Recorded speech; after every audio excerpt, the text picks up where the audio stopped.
Good morning. My name is Thiago Gomes. We are here to talk about the issue of corruption in the sport industry. This issue is not new, but certainly the way that the industry has evolved for the last 20 years has made it much more relevant to discuss it. So without further ado, we are here having a speech from Giovanni Tartaglio Polcini on video, and then we will start the questions, okay?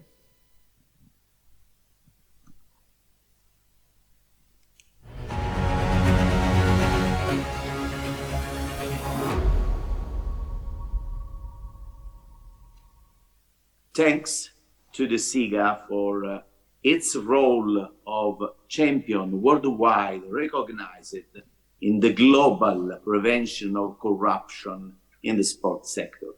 And thanks for this kind invitation to the Integrity Week this year, a global event I really consider one of the most important elements of our annual agenda. Let me start referring to the role of SIGA. SIGA is one of the most important representatives of the multi-stakeholder approach that we consider to nurture as a strategic element in the fight against corruption. But SIGA is something of more profiled than you, with a reference to the traditional concept of multi-stakeholder approach. I refer myself to a new concept, the multi-shareholder approach, because of the fact we consider the term multi-stakeholder engaging with a concept of a counterpart that we don't consider adapt to define the references and the level of relationship between the public sector and the private sector. We have to break the silos. And not in the traditional manner, but we have to be innovative and transformative. Let's say that Emmanuel Medeiros, one of the most important representatives of the global fight against corruption in sport, is exactly on the same field with me, considering that we have to define the multi-shareholder view not one way between public sector and private sector, but in both the directions. For the private perspective, private sector believe to the public sector if is posed in the condition to effectively contribute to the global agenda, not only liturgically. On the other side, the public sector believe to the private sector if we can consider enhanced integrity, compliance, accountability, and transparency in private sector too regarding sport, not affecting the autonomy of the movement. And after this first consideration, let me try to have another previous, if possible, approach on a general point of view. We have sport issues in the anti-corruption agenda since a lot of years. We registered the 2 resolutions of the United Nations Convention Against Corruption Conference of the State Parties in Abu Dhabi and in Sharm el-Sheikh. And with the guidance and umbrella of UNFDC, we have registered the legitimation and the certification of the sports sector as one of the most important risk sector in the corruption challenges. We have all together to construct something of new. And in this sense, during our G20 presidency as the Italian delegation in 2021, we launched an exercise and we invited among the others international organizations, also SIGA, to contribute to our dossier. At the end of the day, we adopted as G20 a set of high-level principles on combating corruption in sport. It's a breaking document in the history of the fight against corruption in sport. Is it an history of success? Of course, I consider this an history of success, but we have only at the middle of our work, and we have to consider the new challenges. The first one I want to go in depth: the relationship between organized crime and corruption, and the growing interest of international, transnational organized crime for the sports sector. It is the challenge, the threat for our future. We have to consider it. We see a new modality of corruption as a tool of infiltration of organized crime in the sports sector, exactly as happens in other sectors and in our whole society. Considering this, we have to provide for the experience in the prevention and the fight against organized crime, especially when related to corruption. Criminal groups use corruption as a liquid to infiltrate our society in all its sectors, and our society, in this metaphor, is exactly as a solid. And speaking frankly, if we want to avoid any risk of infiltration of organized crime in sport, we have to build together, also looking at the example of SIGA, sport integrity standards relevant at global level, how to make our society more cohesive. The more cohesive society, the less organized crime can infiltrate in it. And the last argument I want to share with you, leaving the floor to the other panelists of this interesting panel. It's one of the most profiled, I remember, in the sector. And let me also thank my colleagues for be present and participate, legitimizing our efforts and also covering with their insightful perspectives our future steps.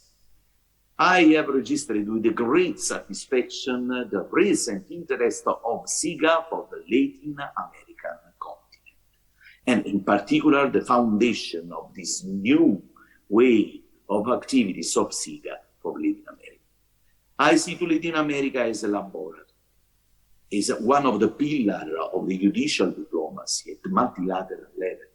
We are building a lot of technical assistance program and capacity building program exactly to prevent and fight corruption in all the society, economy, but also in the risk sectors areas as sport. Our methodology is really simple.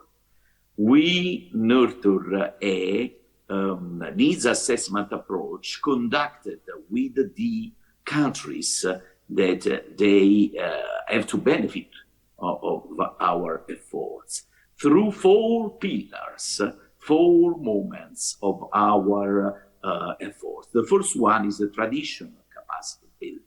The second one, when we register the need to go in depth and effort also the institutional organization, we call institutional enforcement.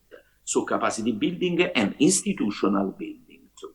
But we need sometimes also to cover the legal framework level. And so we build a third momentum, the law building efforts. So we have 3 steps: capacity building, institutional building, and law building. But at the end of the day, all these technicalities needs to be covered and accompanied by effort, the most important one. We call it the consensus building. We have to build consensus on the anti-corruption values.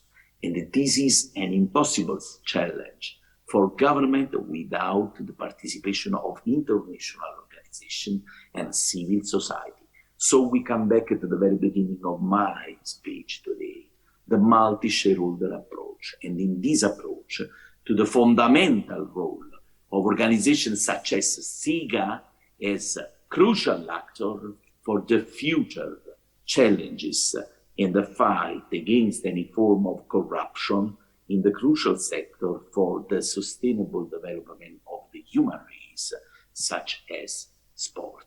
Thank you for your attention. Have a great Integrity Week as an example of efficient multilateralism we all need in this so difficult time, remembering altogether that sport and peace, and sport and justice, and sport, peace and justice are very, very close argument for the future generation development. Thank you.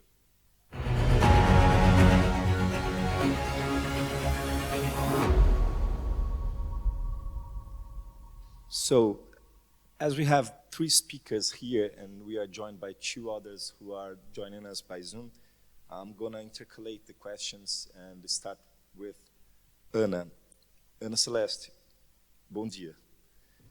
Você tem uma experiência muito vasta e ocupou muitos diferentes cargos de destaque na sua carreira. Isso te dá uma posição única para observar essa experiência de uma maneira muito abrangente.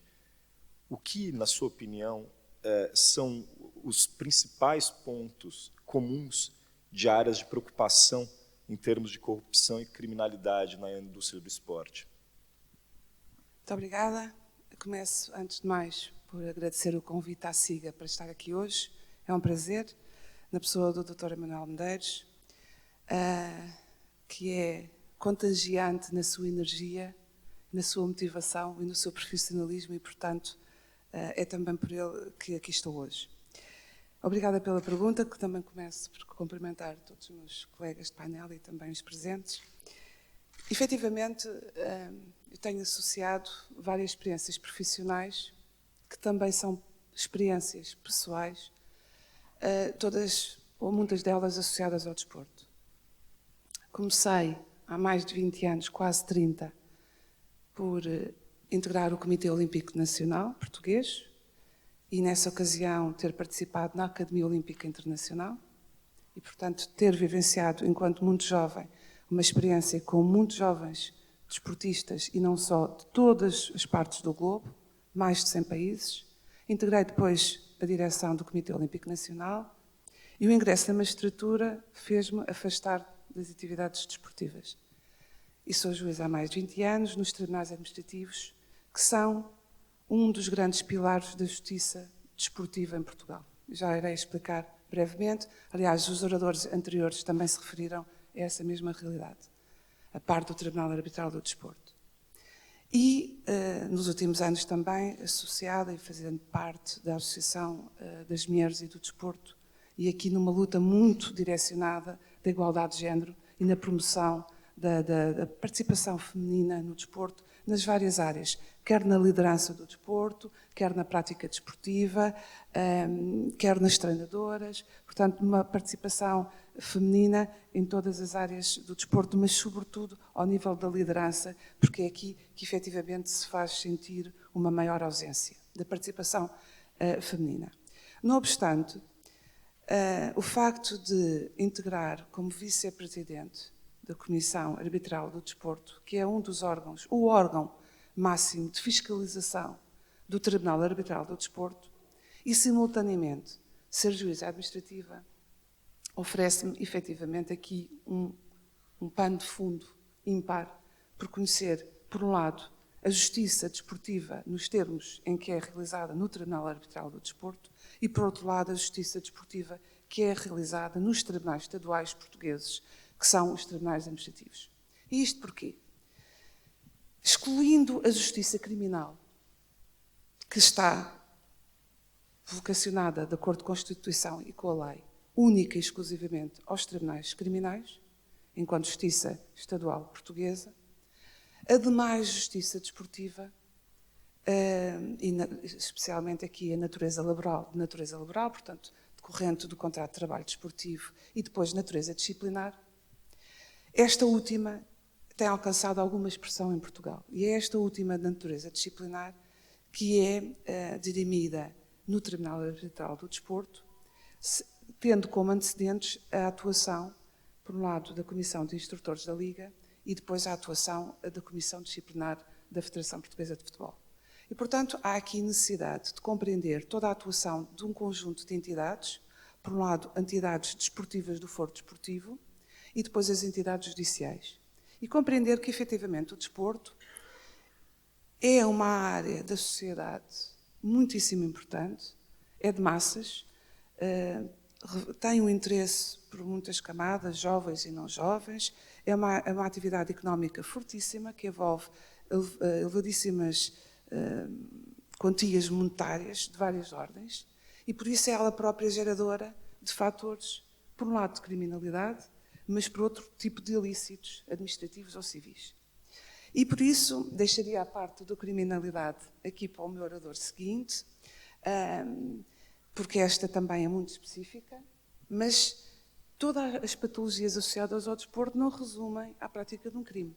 E nós estivemos aqui a falar precisamente aquilo que é a competência da Liga e da Comissão e também da Federação e aquilo que é a competência do Tribunal Arbitral do Desporto. E o Tribunal Arbitral do Desporto oferece neste momento um interesse e penso que deve ser alargado a toda a sociedade, no sentido de discutir-se efetivamente qual o melhor modelo para a justiça desportiva em Portugal. E há aqui várias soluções e eu, pessoalmente, e aqui assumo uma posição que não é institucional, portanto não vincula o Tribunal Arbitral do Desporto, não vincula a justiça administrativa, é uma opinião pessoal, mas penso que, como cidadã, estou interessada em criar e facilitar o acesso à justiça. E o acesso à justiça desportiva não pode ficar à margem destes mecanismos de facilitação do acesso à justiça. Por ponto de vista do interesse económico, porque não podemos pensar que o acesso à justiça desportiva é só do interesse do futebol. O Tribunal Arbitral do Desporto não pode ser configurado como um tribunal especializado do futebol. O Tribunal Arbitral do Desporto tem que ser configurado, antes de mais, como uma instância jurisdicional, como verdadeiro tribunal, e não como uma entidade desportiva, que não é. O desporto é apenas a natureza material dos litígios que o Tribunal Arbitral do Desporto julga. O Tribunal Arbitral do Desporto não pode ser confundido com uma instância desportiva. E, portanto, quanto a mim, será um erro deixar a sua regulação às instâncias desportivas. O Tribunal Arbitral do Desporto convoca a aplicação do direito europeu, do direito nacional, protege os direitos fundamentais dos jovens praticantes, direitos de personalidade. Aliás, convoco aqui o caso menos feliz, muito recente, da retirada obrigatória de uma camisola a um jovem de 10 anos e, portanto, convoca aqui a tutela direta de direitos de personalidade e, por isso, será um erro deixar a regulação do Tribunal Arbitral do Desporto às instituições desportivas, porque o Tribunal, antes de mais, é um tribunal. E depois, seria também um erro, deixar que o Tribunal Arbitral do Desporto fosse uma instância jurisdicional ou administrativa do futebol. O desporto é muito mais para além do futebol e enquanto nós, cidadãos, temos a obrigação de zelar e de potenciar efetivamente o acesso às camadas mais jovens e o desporto que seja profissional, mas que seja igualmente de lazer e que permitir que o Tribunal Arbitral do Desporto seja acessível para todos os cidadãos, inclusivamente em matéria de custas. E por isso, não quero aqui, poderemos depois, ao longo da intervenção, poder concretizar um pouco mais, mas eram estas notas gerais que poderia aqui deixar num papel que é de todos nós, de zelar pelas instituições democráticas do nosso país. Thank you. I'm going to make a question to Lorenzo, who is joining us by Zoom. Is Lorenzo online? Hi, Lorenzo. Yes, I'm here. Hello, everybody. Good morning. How Pleasure are you? to be with you. Thank you very much. Lorenzo, the Italian G20 presidents released a set of high-level principles on tackling corruption in sport at the end of their term in 2021. The OECD also recently revised their recommendations and extended their work relating to anti-bribery, amongst other important work. Can you please bring us up to speed on how far we have progressed in the past months on those issues? Thank you for your question. Let me first say that sport mobilizes billions of people around the world, and in addition, sports also mobilize multi-billion industry with integralized to public and private interests. This means also opportunities for corruption and bribery, because the huge amount of money involved may unfortunately sometimes become a sort of pull factor for the appetites of criminals. In the region I know the best, Naples, where I am Deputy Prosecutor General, our investigation, I believe that not only that the phenomenon of betting-related match fixing, but you should also imagine that organized crime is able to mobilize and orient thousands of votes in the polling boxes with an inherent serious attempt to democracy, because organized crime can also influence the results of elections. So this is really serious, and the sport can also be involved in this. So the increased relevance of this phenomenon has been tackled at different levels in the Council of Europe, in the OECD, in the G20. You already recalled that the G20 presidency, under the Italian presidency, has adopted a high-level principle. I would also like to recall the Macaulay Conference, the Macaulay Convention on match fixing, and also the OECD has approached this problem. At the OECD level, you should be aware that we have the most advanced instrument against international bribery, which is the Anti-Bribery Convention already adopted in 1997. The convention is accompanied by a recommendation in 2009, which has been recently revised. This was just in December last year that we have adopted a revised recommendation to accompany the convention. There are plenty of interesting issues which are new now in this recommendation, such as, for instance, the need for addressing the demand side of foreign bribery cases in order to involve in the game also the countries where the bribes are fair and where the official solicit bribes. This is a general phenomenon. The UNODC, and we will see our colleague Roman, who will probably say something around. In Abu Dhabi, 3 years ago, we adopted a resolution also to incite, to address the demand side of bribery and to involve the countries where bribes happen. But in the new recommendation, we also have other topics such as non-trial resolution, protection of whistleblowers, incentive for compliance, and also data protection.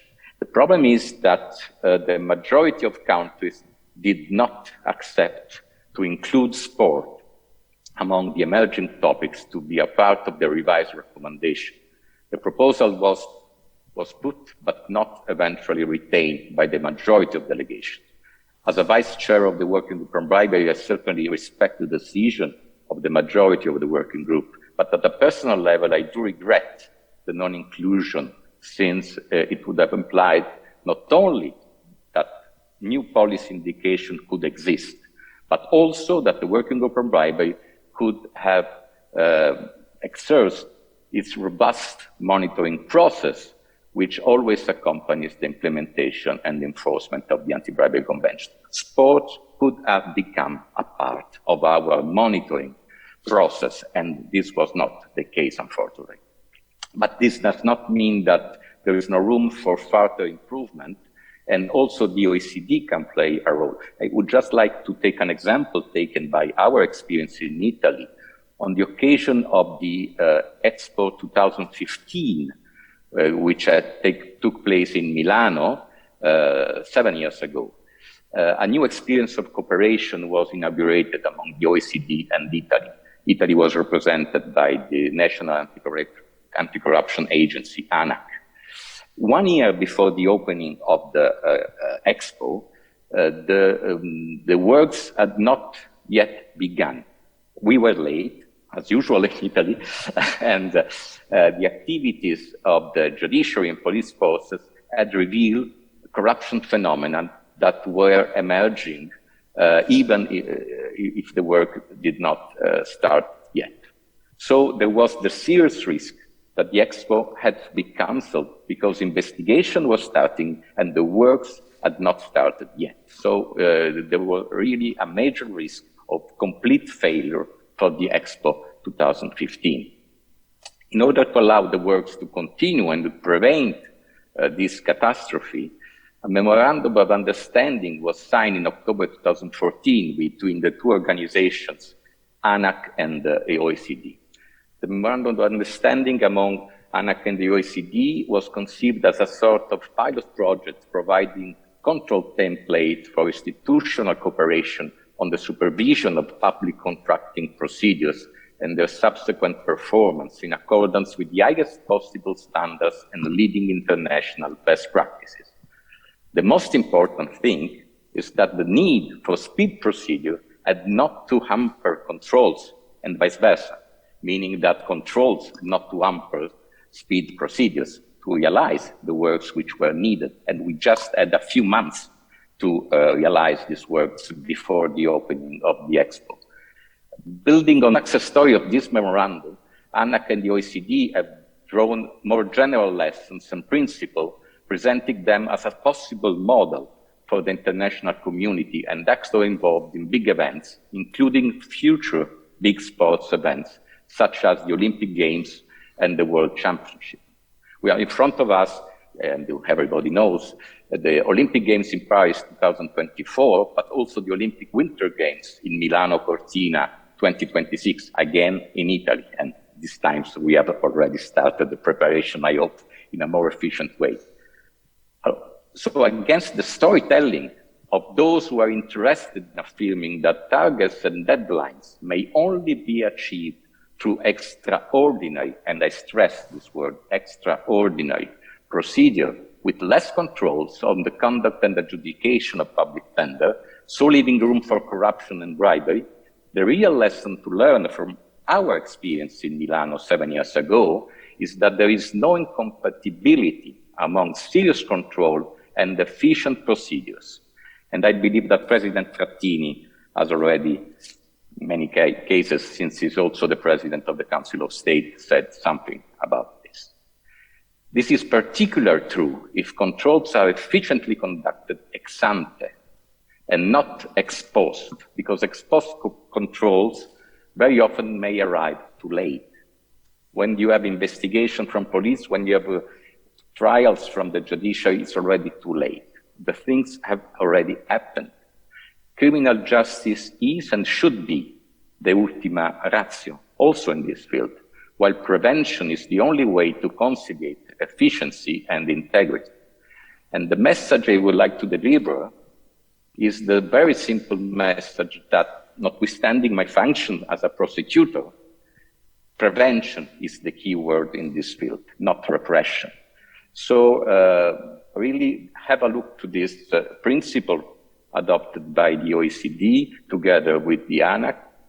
I believe they could be useful in the future events which are in front of us in Paris, in Milano, and in other cases. And really, in the future, I hope the sport could also enter in the framework also of our anti-bribery convention. This is maybe for the future. And I hope to really leave you with this message of optimism for the future. Thank you very much. And I'm here to answer any possible question from you. Thank you. David, global criminal networks and transnational organized crime have long been a key issue of concern. From your experience, what is the extent of their influence and impact upon sport as a global industry? Yeah, thank you very much. Thank you for the question.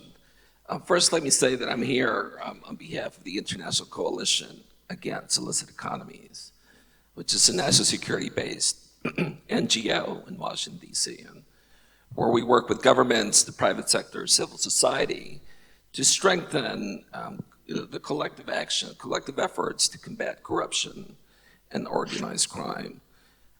Building on what Franco said during the opening, I am really concerned I'm concerned on the growing corruptive influence of organized crime today across sports. Corruption and criminality impacts all sectors, but increasingly we are seeing in all parts of the world how organized crime is profiting big time, not only in the physical markets, but across the digital world as well. I think issues like online betting, e-sport, organized crime is gravitating, and it's not just the mafia that Franco was talking about. It's the cartels across Latin America. It's the PCC in Brazil. It's Chinese syndicates. And when you take and amass collectively the amounts of illicit wealth, we're talking literally tens of billions of dollars, possibly hundreds of billions of dollars. When you factor in not only the corruption, the bribery, the fraud, but associated convergence crime, like human trafficking, like money laundering, like counterfeiting of sports apparel. Again, it just creates a magnitude of challenges that it does, entail not only a whole of government approach, but really a whole of society. And this is an approach, certainly when I was with the State Department, that I worked with our colleagues to advance across the interagency. I remember meeting with Emmanuel in 2014, 2015, when he came to the US State Department and said, can the US work with other partners? And we absolutely did. Stood with SIGA then, as we stand with SIGA today, including in my current position with business at OECD, working to combat corruption and the illicit trade, the various areas that I mentioned. Because again, the reality is that because of these greed and corruptive crimes, it is getting more sinister as these dark forces are corrupting our communities, are corrupting our youth. When we talk about, integrity should be at the podium, should be at the pitch, should be at the court, should be at the, playing field. On the periphery, you have organized criminals working 24/7, 365 days a year to corrupt, to profit. And that is, I think, entails what Lorenzo was saying. How do we leverage not only the international instruments that he was talking about, whether it's the OECD bribery, the UN Convention Against Corruption, the UNTAC, the SIGA global standards. I think we need to hold accountability, not only the athletes, the coaches, but the teams, the federations, because again, it's something that no one community can tackle alone. And just let me end here. I am also concerned about the sports washing that is going on, especially by kleptocracies and autocracies, where they try to buy legitimacy by being sports' best friend, when many of these governmental partners have an atrocious record on human rights, when they are also complicit in the various corrupt behaviors that contribute to the global illicit environment. So, this is something that IGAIA looks very much to work with SIGA to really address, the corruptive influence of kleptocracies. Great, thank you. We have Ronan on Zoom. Ronan, are you there? Yeah, thank you for inviting me. I can hear you loud and clear. Hi. Ronan, how have the UNODC approaches to safeguarding sport evolved in recent years, and how do you work with organizations such as SIGA to ensure collaborative approaches to safeguard sport? And what's the role of UNODC in this situation?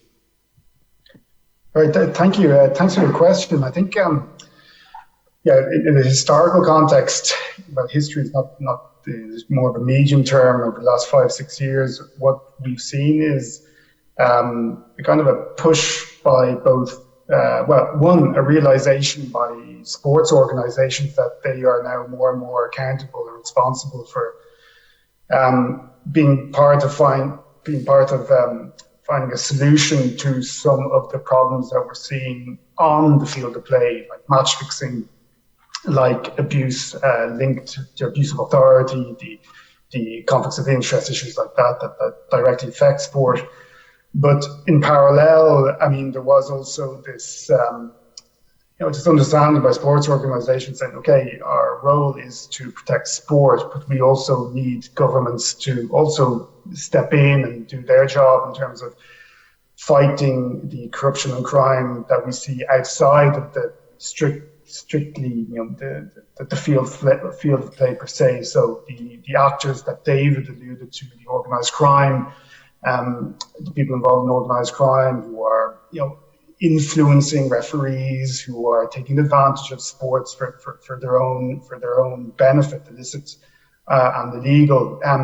So what we saw was this push, the realization by sports organizations that they needed to do more, but also the realization that they did not have all the tools, obviously, to stop this problem. And what we saw here, at least at the UN level, was a kind of more of a mobilization and more of a realization from governments that they needed to do more and to be more active around using existing frameworks and looking at how they can be adapted. I mean, of course, Lorenzo pointed out I listened very interested, by the way, he was saying about the successes and some of the challenges that they face at the OECD. But I think what we're seeing is, this realization from governments that they also need to step up and work with sports organizations to help them tackle problems by protecting whistleblowers, for example, by having that legislation in place, but also having a more active role in educating their prosecutors on how to use the laws that are already existing in place. So your anti-bribery laws, your conflicts of interest regulations, things like this, and applying them in the sports context. So I just, classified in the historical terms, where there was a realization that more needed to be done.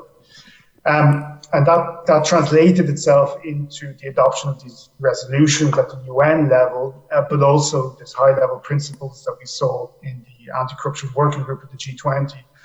But also at the recent General Assembly special session on corruption that was held in 2021, where the UN General Assembly adopted a political declaration, which included a reference to tackling corruption in sports. So realization there's a problem, followed by commitments to take action to do more, which I think leads into the point you're asking about what the UN is doing, in particular what the UN Office on Drugs and Crime is doing. I think it's just three key points here. I think one, but the overarching approach, first of all, is to say that we're looking to support governments and sports organizations in tackling corruption and crime in sport. How do we do that? Number one, I think the focus should be on strengthening existing laws or creating new laws to tackle specific problems, but complemented with effective anti-corruption strategies. So on the law side, we've seen, for example, a manifestation of that is the trend to criminalize match fixing.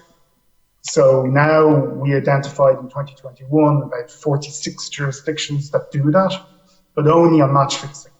However, we don't see a lot of anti-corruption in sport strategies being implemented or developed or enacted.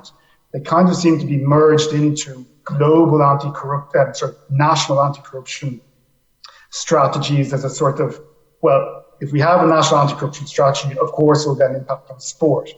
But we're not really seeing, it's not very clear whether actually that impact, the cause and effect actually really exists. And we're looking to work with governments to do more on that in that realm. Secondly, and I think it links also to the title of this session of the conference. While we talk about regulations, of course, they have to be underpinned by effective laws and legal frameworks. But effectiveness, I think, what we're measuring that about is how we are measuring that is looking at the number of adjudicated cases, the number of people that go to jail because of this problem. And frankly, there aren't that many examples. Of course, I think Lorenzo's smiling. I mean, Italy is very successful in many ways. It has challenges, of course, but by no means is that a global trend.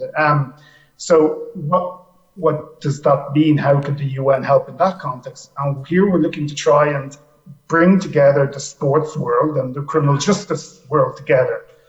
Those are communities that haven't really talked to each other traditionally. And I'd say that, of course, you have leading examples, but the examples that we have, like Italy, like the US, like Australia, like France, I mean, they're not outliers, but the rest of the world does not have that strong cooperation or history or examples to draw from to show what really works in that dimension. And that's what we're trying to improve.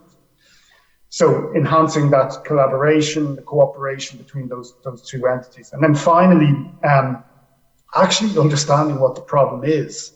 I spoke, I was listening very carefully to what David was saying about, the influence of organized crime in sport. I mean, we know they influence it, but we can't see it in practice. And I say this speaking from experience.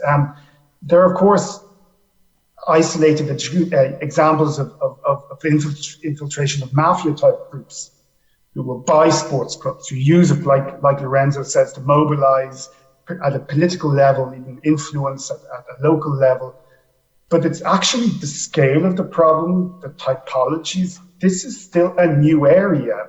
I'd say it almost like believe it or not, because we all know that it exists and it's a problem, organized crime in sport, corruption in sport. But frankly, at a regional level, but at a global level, we have not been able to quantify, qualify that level of the problem and its impact. And here's what the UN is trying to do that. We're trying to, get that overview. We did it recently with the UNOC Global Report on Corruption in Sport. It's a unique document, but we need to do more of them because we set let's say a baseline where we could see who is doing what, but there's lots of gaps in our knowledge and we really need to fill that. So I think better research, the involvement of academia, civil society, of course, these are whole communities that need to be, I think, enabled, empowered to do a little bit more in this whole area. And that's what the UN is trying to achieve by working in this field. And of course, the role of, non-governmental organizations such as SIGA, but many others as well, they play a role in that exercise. So I hope I addressed some of your points there, but of course, happy to follow up as needed. Thank you. Luis, what are the key drivers to corruption in sport? And in your experience, what's the extent of organized criminality in sport and how deeply rooted is it within sport? Bom, falando da realidade portuguesa, não é? Nós temos já várias situações em Portugal em que foram identificadas redes criminosas que utilizavam, no caso do futebol, é o mais emblemático, digamos assim, e que utilizavam o campeonato nacional para o cometimento de crimes, de match fixing, manipulação de resultados esportivos para efeitos de apostas desportivas. É um fenómeno que não é exclusivo de Portugal, outros campeonatos também já vivenciaram esse tipo de intervenção destas redes criminosas que acabam por, muitas das vezes, abordar campeonatos de ligas não profissionais. No caso português foi da segunda liga, onde realmente os jogadores acabam por ter rendimentos mais baixos e que são, de alguma forma, mais facilmente alvo de corrupção e de aceitarem determinado tipo de recebimentos comparativamente com outras ligas eventualmente mais competitivas e em que os participantes, os jogadores ou outros agentes desportivos acabam por oferir rendimentos muito superiores e, como tal, o investimento a ser realizado tem que ser muito maior do que aquele que acontece noutros campeonatos.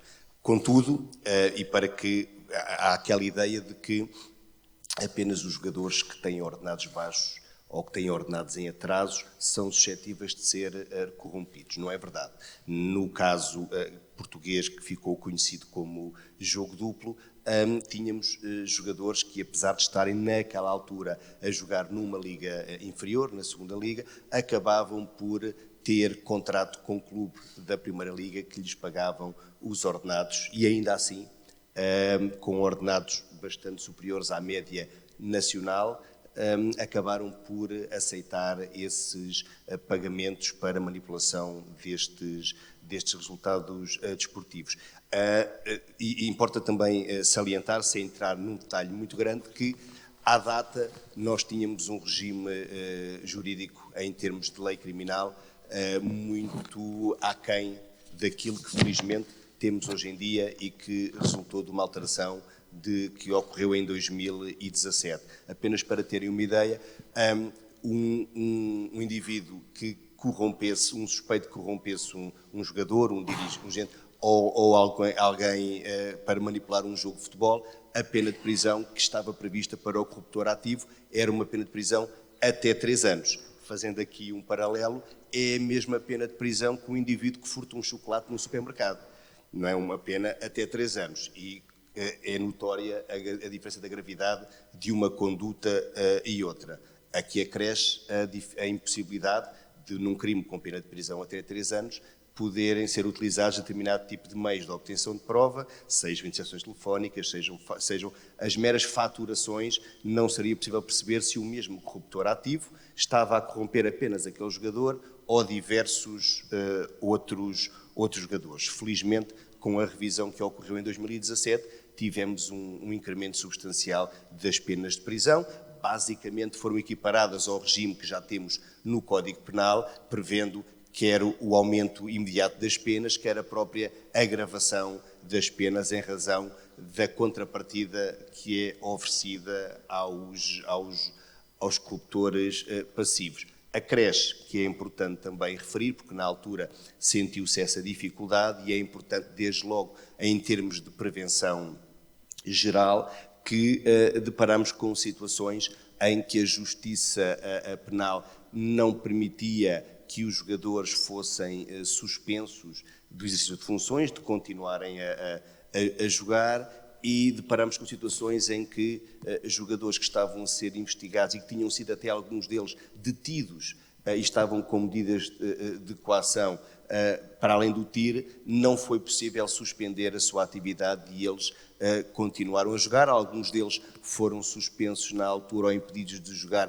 pelas autoridades administrativas em sede de procedimento disciplinar, mas acabaram por continuar alguns deles a jogar, quer em Portugal, quer fora de Portugal. Conforme facilmente se compreende, em termos de prevenção geral, se queremos mostrar que temos uma justiça forte e que esses comportamentos não são tolerados, não podemos permitir que um determinado agente esportivo continue a desenvolver a sua atividade até ao término da decisão, nomeadamente em sede de recurso. Felizmente, já temos, com a alteração da lei, foi editado o artigo que prevê, em termos de medidas de coação, quer a proibição do exercício da atividade, quer depois, numa fase mais avançada, em termos de pena acessória, além da eventual pena de prisão suspensa ou efetiva a que o agente venha a ser condenado, prevê já a proibição do exercício da atividade durante um período de 5 anos, que no caso do desporto de alta competição é realmente um período bastante longo e que, em alguns casos, pode terminar por completo com a carreira desse agente desportivo. Importa também trazer à colação que, na altura, foi editado um artigo que já está previsto no Código Penal, do recebimento indevido de vantagem, e que, basicamente, pretende ou pune o comportamento em que não há um sinalagma entre a ação do corruptor, não há corrupção, não há uma corrupção para a prática de um ato ilícito, mas em que, em Portugal, nós costumamos designar o jogo da mala, nomeadamente o pagar para ganhar. Ou seja, muitas vezes estamos a falar de equipas que já estão numa posição da tabela em que já não descem, já não sobem, e estamos a falar de jogos do campeonato em que a motivação dos jogadores para alcançar um certo objetivo pode ser eventualmente menor. E por vezes temos clubes que estão a lutar para subir, para serem campeões, para ir nas competições europeias ou para evitar a descida de divisão, e então havia como que um pagamento extra a esses jogadores, dirigentes, agentes desportivos, como para funcionar como um boost, digamos assim, no desempenho. A equipa vai correr mais, a equipa vai se esforçar mais na sequência dessa vantagem que iria receber. Essa tipificação já estava prevista no Código Penal, não estava prevista na Lei 50 de 2007, que é que pune esse tipo de comportamento, e felizmente agora temos essa previsão normativa e que pune efetivamente esse comportamento, que é um comportamento antidesportivo.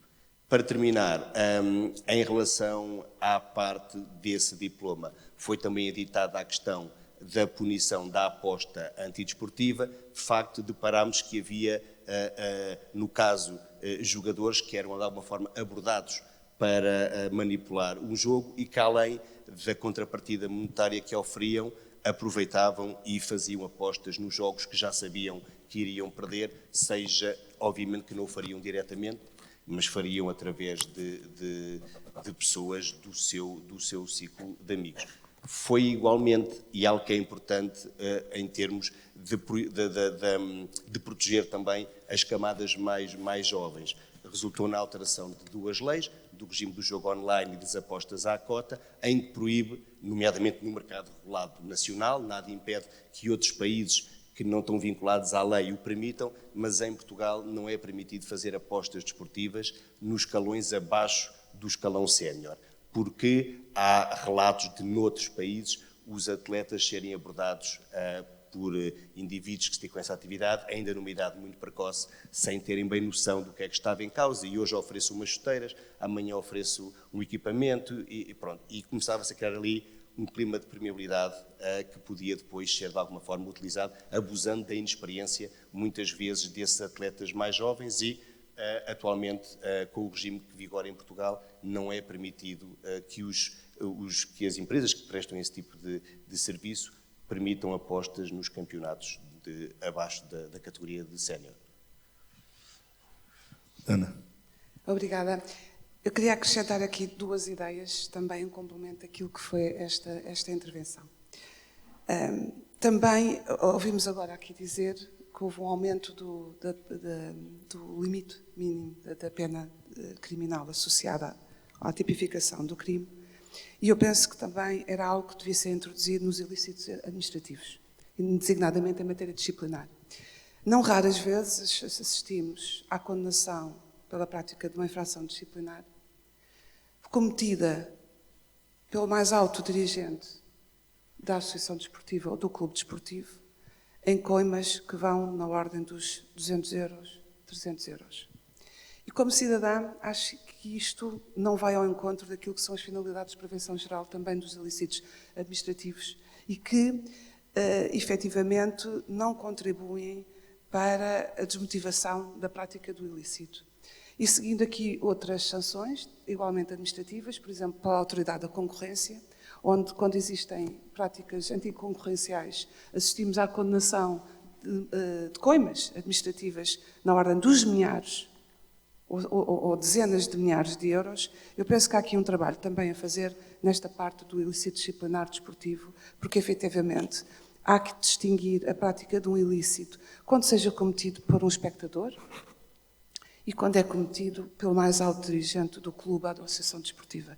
E é, efetivamente, de responsabilizar civil, disciplinar e, se for caso disso, que ninguém quer, do ponto de vista criminal, os mais altos responsáveis por aqueles que ocupam os lugares de liderança das instituições desportivas, sejam elas quais forem. E outra ideia que gostaria aqui de acrescentar é que me parece que o papel do Ministério Público está absolutamente subalternizado na área do direito do desporto e da justiça desportiva e, quanto a meu ver, mal. Mal na área do direito dos menores. Nós sabemos o papel do Ministério Público que tem em matéria de defesa dos menores e não compreendo como é que o Ministério Público não intervém em matéria de eventuais contratos que não sejam asseguradores do seu normal desenvolvimento e desenvolvimento escolar, com a assegurar a compatibilização das atividades desportivas com a atividade escolar e o seu desenvolvimento humano. por um lado, e depois também o papel do Ministério Público na fiscalização de certos regulamentos desportivos. Eu, há uns anos atrás, quando dava aulas nas universidades, agora não tão frequentemente, tive a oportunidade de estudar vários regulamentos por um conjunto vastíssimo de associações e de federações portuguesas, desportivas portuguesas, que previam uma infração disciplinar por quem recorresse aos tribunais estaduais. E isto é só a violação de um direito fundamental consagrado num regulamento administrativo que tem proteção legal, e, aliás, é um regulamento de direito público, não é um regulamento privado, e, portanto, parece-me que quando as entidades reguladoras desportivas, o Instituto Nacional do Desporto, por exemplo, não atuem tão oportunamente, que deve ser aqui conferido um papel de maior destaque ao Ministério Público na fiscalização e no sucedimento de normas administrativas e legais previstas em regulamentos administrativos. Thank you. Guys, our time is up, so David, to wrap up, in one sentence, what do we need to do to prevent corruption in sport? Well, like many have been saying, we got to work together. We got to be coordinated, but we cannot continue to work in parallel tracks. Members of the G20 continue to be part of the problem, again, by not taking anti-corruption in sports more seriously. And we tend to turn a blind eye sometimes on the human rights issues and the corruptive influence that they have. Thank you. Thank you all very much.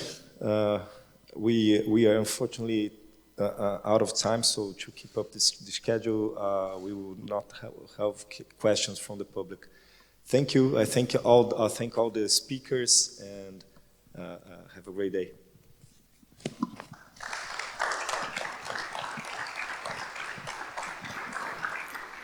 And there is really no time to lose when discussing good governance. Thank you.